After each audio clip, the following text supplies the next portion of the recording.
Primeira carta de Paulo aos Tessalonicenses, capítulo 2. Oremos.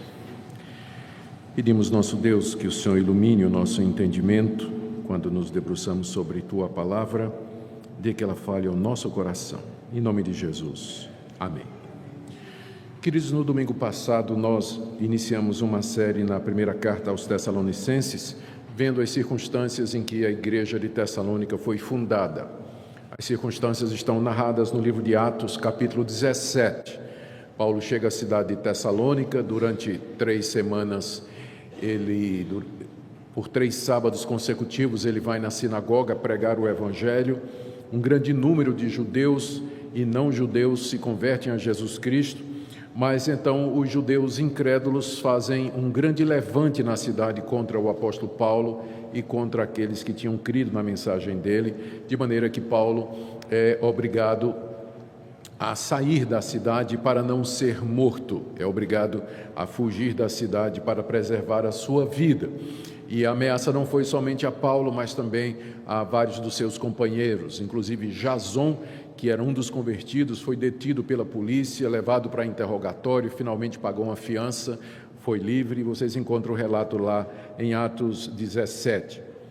Paulo, então, tendo saído de Tessalônica, tentou voltar várias vezes para continuar o trabalho de discipulado, foi impedido. Ele diz na segunda carta que foi o diabo, Satanás, que lhe barrou o caminho. Nós não sabemos exatamente quais meios o diabo usou. O fato é que Paulo estava preocupado. Finalmente ele consegue notícias dos novos convertidos através dos seus amigos, Silas e Timóteo em particular.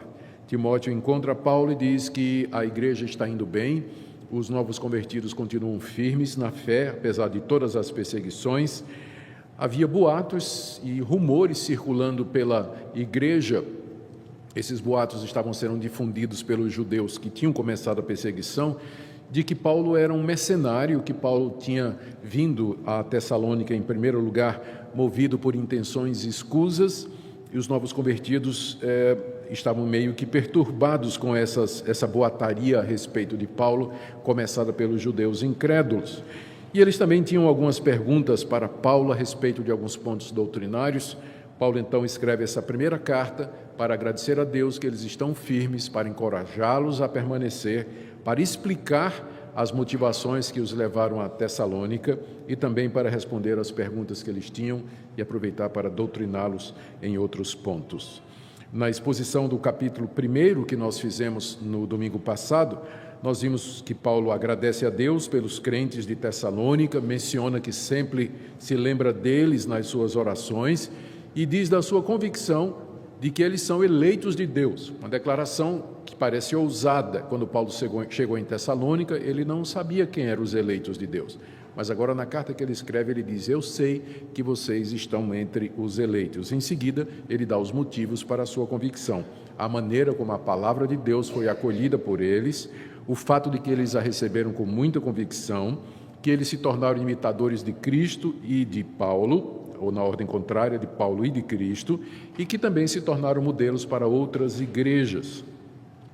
E também Paulo apresenta as evidências da sua conversão, que foi que eles deixaram a idolatria e se voltaram para o Deus vivo e esperavam a volta de Cristo. Assim, Paulo os confirma, conforta e fortalece em meio às muitas perseguições que eles estavam passando. No capítulo 2, Paulo começa a responder aos questionamentos, aos rumores que haviam sido levantados quanto aos motivos pelos quais ele foi pregar em Tessalônica. É disso que ele se ocupa no capítulo 2. Nosso alvo nessa noite, então, expondo esse capítulo, é entender a defesa que Paulo faz dos motivos que o levaram a pregar o evangelho na cidade de Tessalônica e, ao final, fazer algumas aplicações para nós.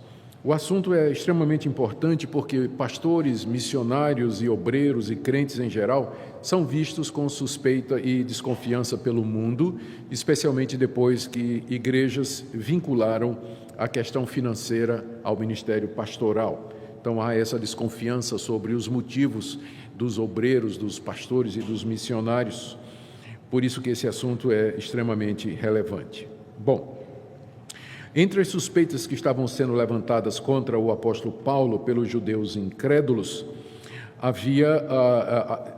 nós encontramos as seguintes, que ele estava enganando e iludindo as pessoas para se aproveitar delas através de palavras lisonjeiras, que o objetivo de Paulo era a sensualidade ou a impureza sexual, ele queria se aproveitar sexualmente das mulheres que viessem a crer na palavra dele, ou então ele tinha intuitos gananciosos, ele queria simplesmente obter lucro usando a religião como pretexto. Por definição, um pregador itinerante como Paulo já era visto como suspeito pelos gregos, porque no mundo grego-romano havia os filósofos sofistas, eram filósofos itinerantes que iam de cidade em cidade, que iam para as praças públicas defender as suas ideias e usavam de muitos artifícios de retórica e de linguagem para atrair a atenção dos ouvintes, e depois eles passavam o chapéu ou a sacola coletando o dinheiro dos seus ouvintes. Então,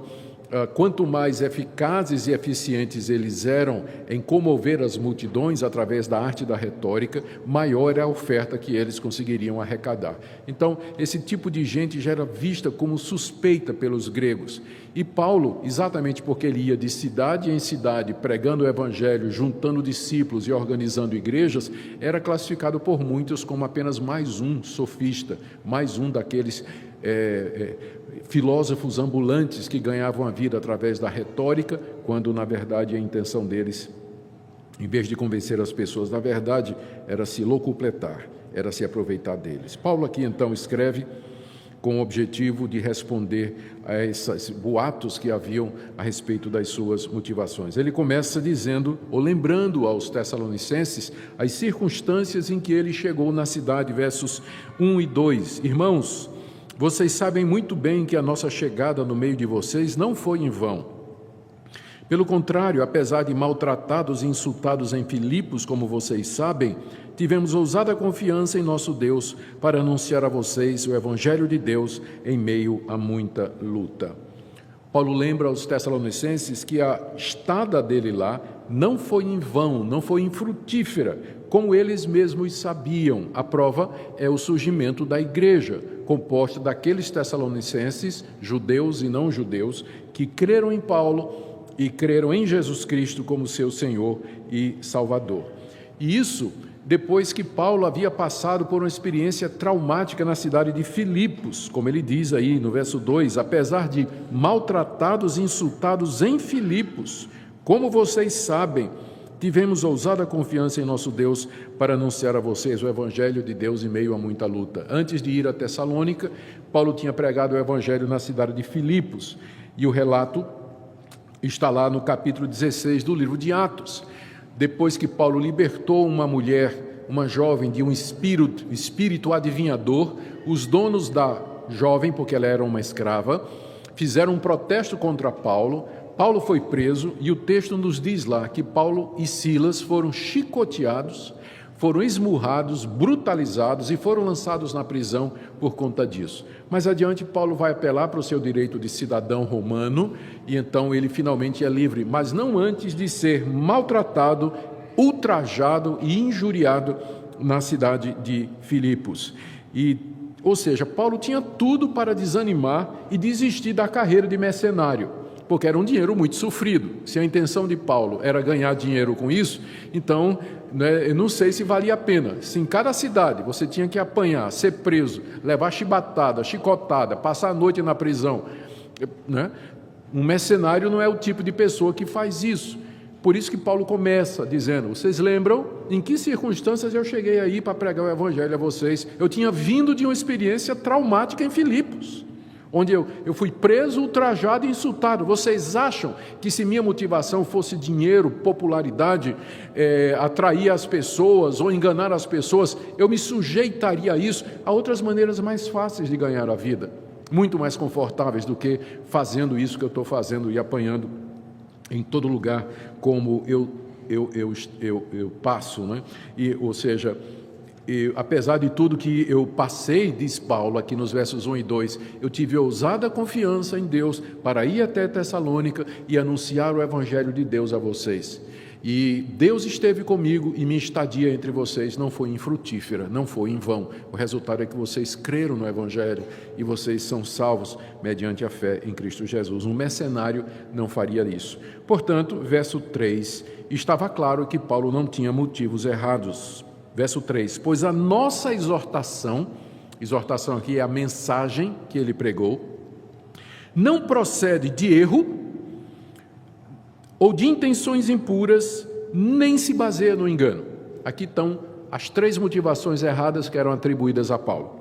A primeira, a nossa exortação não procede de erro. Eu não estou com o objetivo de enganar vocês, passando para vocês uma mentira.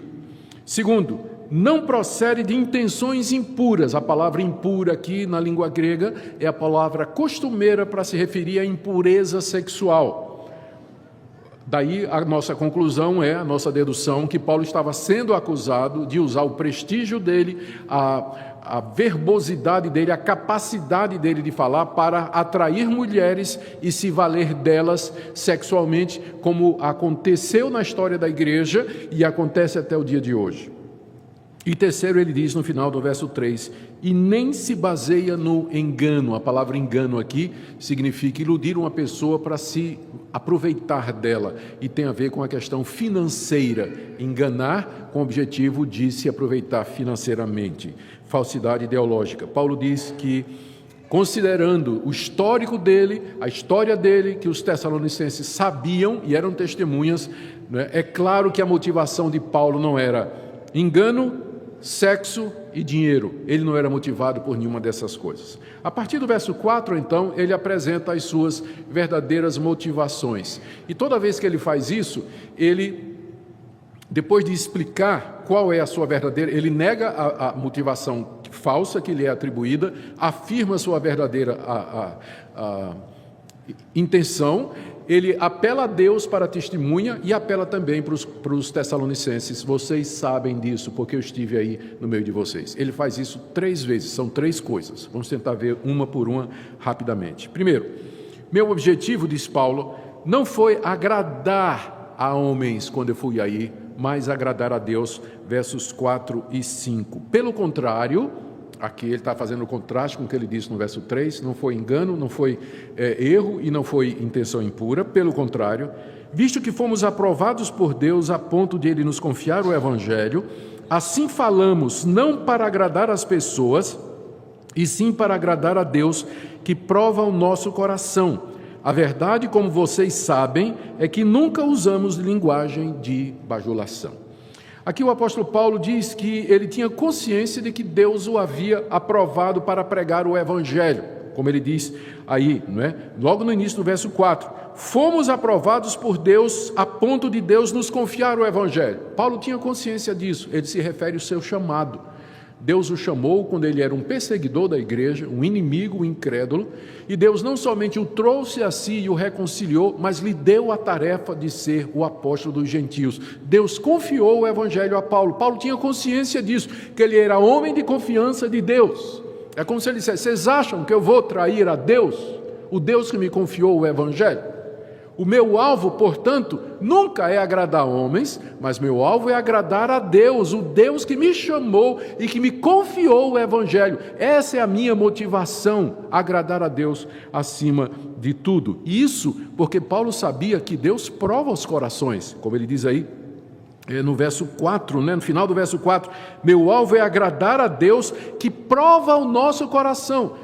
É como se Paulo dissesse, ainda que eu conseguisse enganar vocês, eu não conseguiria enganar a Deus, porque Deus prova o coração, Ele conhece o íntimo, Ele sabe as minhas motivações, então eu tenho consciência de quem é Deus e qual é o meu relacionamento com Ele.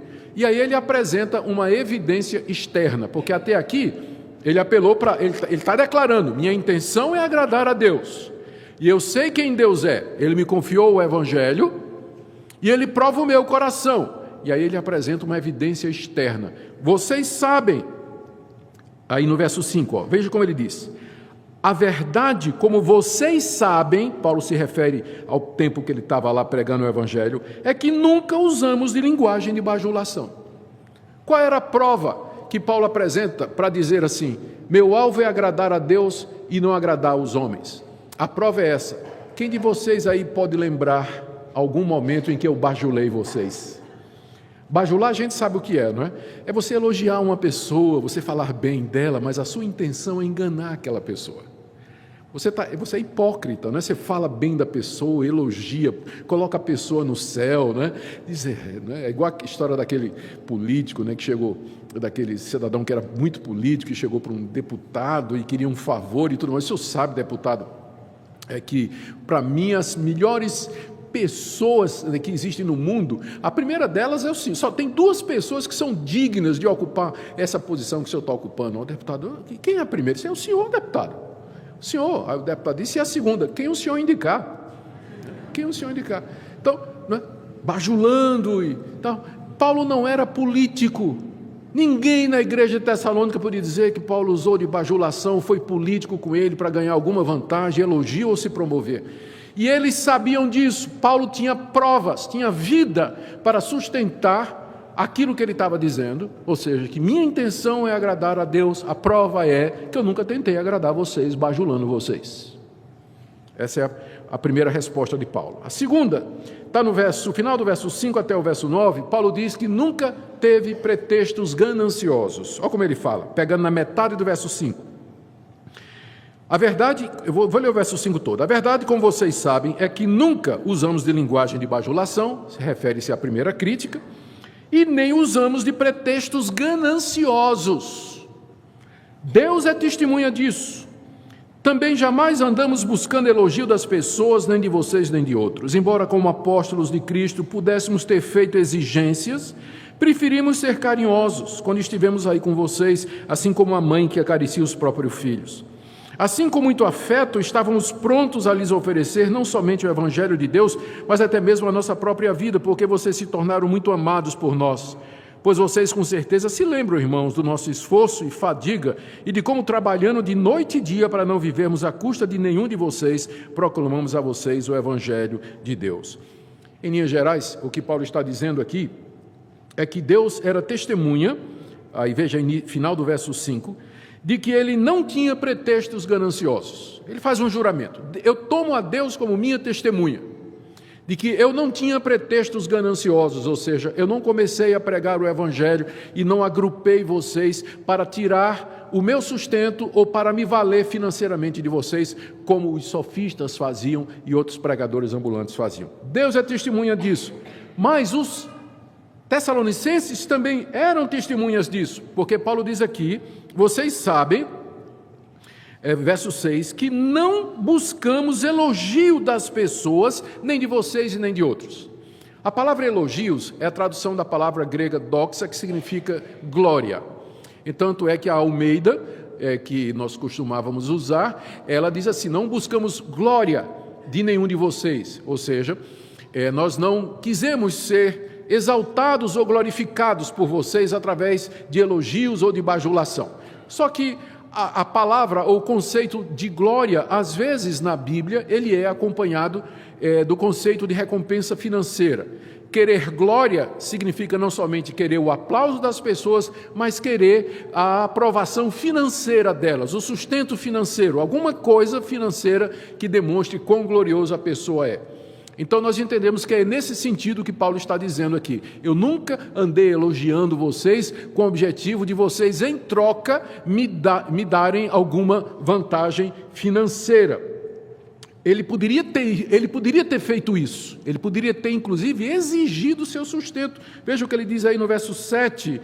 Eu, como apóstolo de Cristo, enviado por Jesus Cristo para pregar o Evangelho, eu poderia ter feito exigências. Poderia ter dito, olha, Jesus Cristo disse, quem prega o Evangelho, viva do Evangelho. Isso é perfeitamente bíblico, vocês deveriam me ajudar financeiramente, já que eu trouxe a vocês espiritualmente muito mais do que ajuda, eu trouxe salvação para vocês. Escrevendo aos Coríntios, Paulo pergunta, se eu semeei entre vocês as coisas espirituais, seria muito recolher de vós as materiais? Paulo teria o direito de exigir sustento financeiro dos Tessalonicenses, mas conhecendo o contexto, sabendo da maledicência, sabendo daqueles que estavam sempre dispostos a acusá-los, o que é que Paulo fez? Paulo não aceitou um tostão deles, Ele se sustentou trabalhando dia e noite. Veja como ele diz assim, no verso 7, depois dele dizer: como apóstolo eu podia ter feito exigências, eu preferi ser carinhoso com vocês como a mãe que acaricia os próprios filhos. Uma mãe não pede dos filhos, uma mãe dá. Então ele usa a figura da mãe. Eu fui como uma mãe, alimentei vocês sem querer nada em troca, me dei para vocês sem querer nada em troca. Eu fui como uma mãe. Verso 8: assim com muito afeto estávamos prontos a lhes oferecer não somente o Evangelho, mas até a nossa própria vida, porque vocês se tornaram amados de nós. Paulo está dizendo: eu amei tanto vocês, eu amo tanto vocês, que eu trato vocês como meus filhos, e como uma mãe que acaricia os filhos e trata os filhos, foi assim que eu me portei com vocês. E ele diz no verso 9, veja, espero que vocês estejam notando, o tempo todo ele está dizendo: vocês lembram, vocês sabem, né? Vocês são testemunhas, notaram? Quase todo o versículo ele está dizendo isso. Verso 8: pois vocês com certeza não se lembram, meus irmãos, do nosso esforço e fadiga, de como trabalhando de noite e de dia para não vivermos à custa de nenhum de vocês, proclamamos a vocês o Evangelho de Deus. Ou seja, Paulo tinha uma resposta contra fatos, não há argumentos. O pessoal dizia: Paulo era ganancioso, Paulo era movido por intuitos gananciosos. Resposta de Paulo: quanto eu recebi da igreja? Quem de vocês aí pode dizer que me sustentou, que me deu uma oferta, ou ficou contribuindo para o meu ministério? Eu nunca quis isso, eu me sustentei através do meu trabalho. É claro que em outras situações, Paulo aceitou ofertas das igrejas, como ele fez, por exemplo, com a igreja de Corinto. Quando ele estava preso em Roma, ele recebeu a oferta da igreja de Filipos. Em outras circunstâncias, quando não haveria o risco dele ser chamado de mercenário, o apóstolo Paulo receberia, como Cristo mandou, o sustento da igreja. Mas em algumas situações, exatamente porque ele sabia que ia ter crítica, ele preferia trabalhar e ele sabia fazer tendas. Todo rabino tinha uma profissão, e a profissão de Paulo era fazer tendas. Ele fez tendas em Tessalônica para não correr o risco de ser chamado de mercenário. Portanto, a intenção dele nunca foi dinheiro. Ele nunca fez o que fez porque ele queria receber dinheiro, glória daquela igreja. Terceiro, ele não tinha intenções provenientes de desejos sexuais, verso 10 e 12. Vocês e Deus são testemunhas de como nos portamos de maneira piedosa, justa e irrepreensível em relação a vocês, os que creem. E vocês sabem muito bem que tratamos cada um de vocês como um pai trata os seus filhos. A terceira acusação que havia é que ele queria se valer sexualmente das mulheres da cidade. E nós acreditamos que a razão para isso é o ambiente da cidade de Tessalônica.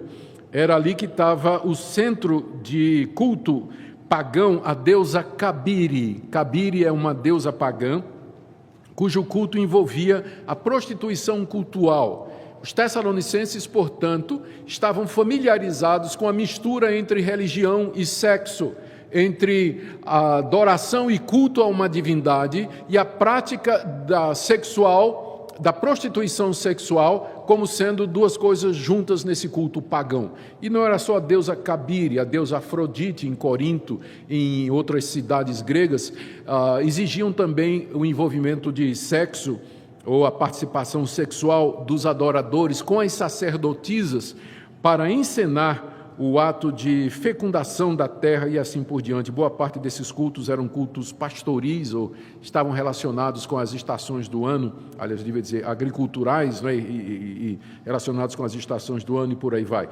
Então havia esse culto à deusa Cabire em Tessalônica, cujas sacerdotisas eram prostitutas que se envolviam com os adoradores. Acusaram Paulo de ter a mesma intenção. A resposta de Paulo para isso é, verso 10, vocês e Deus são testemunha de que maneira nós nos portamos diante de vocês, quando nós estávamos aí. E ele diz três coisas: de maneira piedosa, de maneira justa e de maneira irrepreensível. Quem de vocês pode me acusar de alguma coisa? Meu comportamento no meio de vocês foi piedoso. Piedade tem a ver com a relação do homem com Deus. Justiça é a relação do homem com o homem. Irrepreensível tem a ver com a conduta sobre a qual ninguém pode achar erro. Paulo diz, o que no meu relacionamento com Deus, no meu relacionamento com vocês, e em geral vocês podem me repreender. Alguém se levante e diga, em que eu fiz isso, em que eu falhei, em que eu errei diante de vocês. E aqui o pano de fundo é essa questão sexual. Ou seja, Paulo não só tinha uma defesa oral, ele tinha vida, ele tinha testemunho, ele tinha exemplo para poder calar a boca dos seus adversários e daqueles que o motivavam. Em sua defesa final, está aí nos versos 11 e 12, final desses 3 argumentos, quando ele fala do tipo de tratamento que deu para eles. Versos 11 e 12, vocês sabem, notando o tempo todo, vocês sabem, vocês lembram, vocês são testemunhas, isso é importante, né? Vocês sabem muito bem que tratamos cada um de vocês como um pai trata seus filhos. Primeiro ele disse que era como uma mãe, né?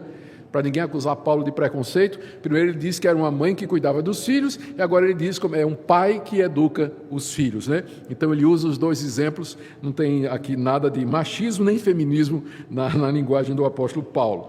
Como um pai que trata os seus filhos. O que é que o pai faz? Exortando, consolando e admoestando vocês a viver de maneira digna de Deus. Foi isso que eu ensinei a vocês, que vocês têm que viver de maneira digna de Deus. E para fazer isso eu exortei, consolei e admoestei vocês. Vê se eu sou mercenário, vê se minhas intenções são erradas. Um mercenário faria isso, ensinaria isso, que vocês têm que viver de maneira digna de Deus, repreendendo quem não vivesse da maneira correta, exortando quem andasse fora do caminho. Ele termina dizendo, Deus que os chama, que chama vocês para seu reino e glória. Chama através da minha pregação, através do meu ministério, diz o apóstolo Paulo. Ainda em sua defesa, Paulo agora muda o tom e ele lembra, né, aos Tessalonicenses a maneira como eles receberam a pregação e os efeitos que isso produziu nela, e aí nós vamos até o final do capítulo. Ele agradece a Deus, em primeiro lugar, pelos Tessalonicenses mais uma vez. Isso aí está no verso 13. Temos mais uma razão para incessantemente dar graças a Deus, é que ao receberem a palavra que de nós ouviram, que é de Deus, vocês a acolheram não como palavra humana, e sim como em verdade é a palavra de Deus, a qual está atuando eficazmente em vocês que creem. Como eu disse, Paulo já começou essa carta agradecendo a Deus pelos Tessalonicenses. Ele agradeceu a operosidade da fé, a abnegação do amor, pela firmeza da esperança. Isso foi meu sermão no domingo passado. Mas agora Paulo está agradecendo por outra coisa. Ele agradece a Deus porque os Tessalonicenses acolheram a pregação de Paulo, não como palavra humana, mas como de fato palavra de Deus. E o resultado foi que essa palavra operou na vida deles. E qual foi o resultado dessa operação? Verso 14. Tanto é assim, irmãos, que vocês se tornaram imitadores das igrejas de Deus que se encontram na Judeia e que estão em Cristo Jesus, porque também vocês sofreram da parte dos seus patrícios as mesmas coisas que eles, por sua vez, sofreram dos judeus. A conexão é meio interessante, né? Paulo diz assim, eu dou graças a Deus porque vocês receberam a minha pregação. Vocês receberam a minha pregação não como palavra humana, que eu, Paulo, tinha inventado, criado ou bolado para poder enganar vocês, mas vocês receberam a minha pregação como sendo a palavra de Deus e fizeram bem, porque de fato o que eu trouxe para vocês foi a palavra de Deus. A prova disso é que essa palavra operou eficazmente em vocês, ela agiu de maneira eficaz em vocês. E como é que eu vejo isso, ou como é que isso fica evidente? Aí Paulo diz, porque vocês estão sofrendo as mesmas perseguições que as igrejas da Judeia estão sofrendo dos judeus. Vocês estão sendo perseguidos pelos judeus, não é verdade? Pois bem, os judeus também perseguiram as igrejas lá da Judeia. E por que eles perseguiram as igrejas da Judeia, a igreja de Jerusalém? Exatamente porque lá, onde o evangelho foi pregado por Pedro, por Tiago, por João e os demais apóstolos, que pregam a mesma coisa que eu prego, nós ensinamos o verdadeiro evangelho. Os judeus não se conformam. Então, o fato de vocês serem perseguidos, como as igrejas da Judeia são perseguidas, e eu não preguei o evangelho lá, é uma prova de que eu estou pregando a mesma coisa que os apóstolos de Jerusalém pregam. E provocou a mesma reação, perseguição. Quando a palavra de Deus é acolhida como palavra de Deus e ela começa a operar, o resultado é perseguição. Nós já vimos isso aqui, que é uma das provas da verdadeira ação de Deus em nossa vida. Ou seja, essa disposição que eles tinham de sofrer por Cristo era o resultado da operação da palavra de Deus ensinada por apóstolo Paulo, que provava que Paulo era de Deus e que suas motivações estavam corretas. Agora, o último argumento de Paulo. Em sua defesa, ele termina lembrando quem são os seus acusadores. Quem estava fazendo, levantando todos aqueles rumores contra o apóstolo Paulo? Quem estava questionando? Quem que questionava Paulo sempre, onde quer que ele ia? Eram exatamente os judeus incrédulos, os judeus que resistiram à pregação de que Jesus Cristo era o Filho de Deus, o Messias prometido. Eram aqueles judeus que lá em Jerusalém haviam crucificado o Messias, que haviam dito, crucificam, que o rejeitaram e que o condenaram, através de Pilatos, à morte de cruz. Eles não somente perseguiram a Jesus, mas os apóstolos também. Olha o que é que Paulo diz a respeito deles, quem eles eram, verso 15 e 16. Os quais, quem são os quais aí? Verso 14 fala dos judeus, né? Dos judeus. Os quais, judeus, não somente mataram o Senhor Jesus e os profetas, como também nos perseguiram, não agradam a Deus, são adversários de todos, a ponto de nos impedirem de falar aos gentios para que estes sejam salvos, a fim de encherem sempre a medida de seus pecados. A ira, porém, caiu sobre eles definitivamente. A peça final da defesa de Paulo contra aquelas acusações é expor a natureza dos seus acusadores, dos seus críticos, dos boateiros, aqueles que ficavam difamando, levantando questionamentos a respeito das suas motivações. Olha o que é que Paulo diz. Gente, como se ele dissesse para os Tessalonicenses, gente, vocês sabem quem são essas pessoas que estão levantando esses rumores a respeito de mim? Foram eles que mataram o Senhor Jesus, verso 15. Não somente isso, eles mataram os profetas, que eram os profetas do Antigo Testamento, não aquela geração, mas os pais dele, não é? Os antepassados, mataram os profetas do Antigo Testamento, mataram o próprio Filho de Deus, verso 15. E ainda no verso 15, são eles que me perseguem em todo lugar, nos perseguem. E ainda, no verso 15 a 16, Paulo diz, a verdadeira situação deles diante de Deus é essa. Primeiro, eles não agradam a Deus. Paulo sabia disso muito bem, porque Paulo tinha sido um perseguidor dos cristãos. Antes de se converter, ele estava nessa lista aqui, dos que mataram Jesus, mataram os profetas e perseguiram os discípulos de Cristo, até que Deus o converteu no caminho de Damasco. Paulo pensava que ele estava agradando a Deus. Num dos seus testemunhos nas suas cartas, Paulo diz, eu acreditava que eu estava fazendo um serviço a Deus perseguindo os cristãos, mas agora convertido ele olha para trás e diz, não, eu não estava agradando a Deus, nem eu, nem os outros judeus que perseguem os cristãos, não agradam a Deus, porque o Evangelho é de Deus, porque Cristo foi enviado por Deus, porque o Evangelho é a verdade de Deus. Ir contra o Evangelho, perseguir os que abraçam o Evangelho, é ir contra Deus, é desagradar a Deus. Então eles não agradam a Deus. Segundo, eles são adversários, de todos os homens, são inimigos da humanidade. Aquela geração, é claro que nós aqui não estamos, não vamos fazer generalização para todos os judeus, né, que seria semitismo, né, antissemitismo, mas ele está falando daquela geração ali, daquele povo, aquele momento ali, aquele corte da história dos judeus. Ele diz, esses aqui que mataram o Senhor Jesus e perseguem os apóstolos, não agradam a Deus e são inimigos de toda a humanidade. Por quê? Porque eles impedem que o Evangelho seja ensinado aos gentios. Eles impedem que o Evangelho seja ensinado entre as nações. O Evangelho que vai salvar aquelas pessoas, tirá-las da condenação e do inferno, eles não querem que o Evangelho seja pregado aos gentios, por isso que eles nos perseguem. E assim Paulo diz no verso 16, eles estão enchendo sempre a medida dos seus pecados. Começaram lá no Antigo Testamento, rejeitando Moisés, rejeitando os profetas, rejeitando a revelação de Deus, rejeitaram Jesus, rejeitaram os discípulos de Jesus e agora nos perseguem. Eles estão enchendo a medida dos seus pecados, ou seja, eles estão acumulando contra si a ira de Deus, que Paulo diz no final do verso 16, a ira, porém, caiu sobre eles definitivamente. Essa é uma passagem difícil de interpretar. O que Paulo provavelmente está dizendo aqui, ele está falando o que a gente chama no passado profético. O passado profético é quando o profeta olha para o futuro e descreve o futuro de uma maneira tão certa e tão real que ele fala no passado.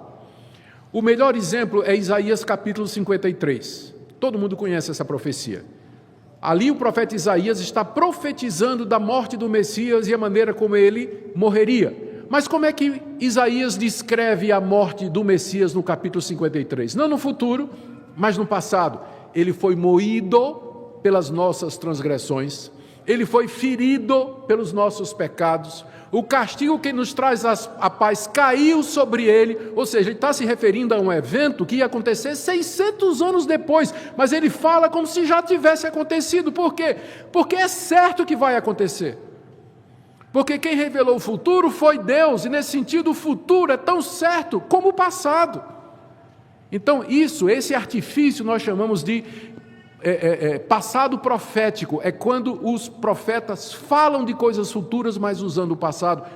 Apocalipse de João olhando para o futuro e diz: caiu a grande Babilônia. A grande Babilônia era Roma. Roma estava em pé quando João falou isso, mas ele viu a queda de Roma. Caiu, quando estava de pé, mas é o passado profético. Então, quando Paulo diz aqui, a ira de Deus caiu sobre eles definitivamente, Paulo está falando provavelmente da destruição de Jerusalém, que aconteceria cerca de 20 anos depois que ele escreveu estas palavras, e que representava a ira de Deus sendo derramada sobre os judeus por conta de toda essa perseguição, de toda essa adversidade contra Jesus e contra os seus discípulos. A ira caiu sobre eles definitivamente. Ele está olhando para o futuro e vendo a queda de Jerusalém, a ira de Deus sobre aquela geração dos judeus. Queridos, o que é que tudo isso nos ensina? O que é que nós podemos aprender dessa passagem tão rica do apóstolo Paulo? A primeira lição é que nós, pastores, presbíteros, diáconos, seminaristas, obreiros, todo mundo que serve na obra de Deus, deve examinar a sua consciência e o seu coração quanto aos motivos e intenções para entrarmos e permanecermos no ministério. Por que é que eu sou pastor? Por que é que eu sou presbítero? Por que é que eu sou diácono? Por que é que eu quero tocar na banda da igreja? Por que é que eu quero cantar no coral da igreja? Por que é que eu quero ministrar e servir a Deus? Qual é a minha motivação? Porque lembremos que Deus está muito mais preocupado do porquê do que com o como. Por que você quer isso? Por que é que você quer servir? O que é que lhe motiva? O que é que lhe leva a querer servir a Deus na função em que você está? Esse texto é um desafio para todos nós. Segunda coisa, ainda para líderes. Estejamos prontos, não somente para nos defender usando palavras, mas nos defender apontando para as nossas atitudes. Temos nós atitudes e uma vida que comprova aquilo que nós dizemos que é a nossa intenção? O que eu quero dizer é o seguinte, meu irmão, não adianta você só dizer, Deus conhece o meu coração, Deus é minha testemunha de que eu desejo, que eu estou servindo só porque eu amo a Deus. Paulo fez muito mais do que isso, meu irmão. Ele disse sim, Deus é testemunha das minhas intenções, mas ele apresentou provas, ele apresentou conduta. O tempo todo ele está dizendo, vocês sabem, vocês lembram, vocês viram, vocês são testemunhas. Então, a minha palavra tem que ser suportada, apoiada pela minha conduta, porque meus atos falam mais alto do que minhas palavras. E isso que vale para líderes, vale para os cristãos em geral. Você tem que não somente ser reto diante de Deus, mas também diante dos homens. Tem que estar preparado para isso também. E por último, queridos irmãos, aqui nós vemos como Deus vai usar, e Ele quer usar, a pregação do Evangelho, o ensino da palavra, para chamar o seu povo a si, para reunir um povo para o louvor da sua glória. É através desses meios que Deus edifica a sua igreja, e que Ele conforta o seu povo, e que Ele abençoa o seu povo e o prepara para a vida eterna. Que Deus nessa noite fale ao seu coração e que Ele possa confortar você com essas palavras depois de desafiar você a examinar as motivações mais profundas do seu coração com relação a tudo aquilo que você faz para Ele. Amém?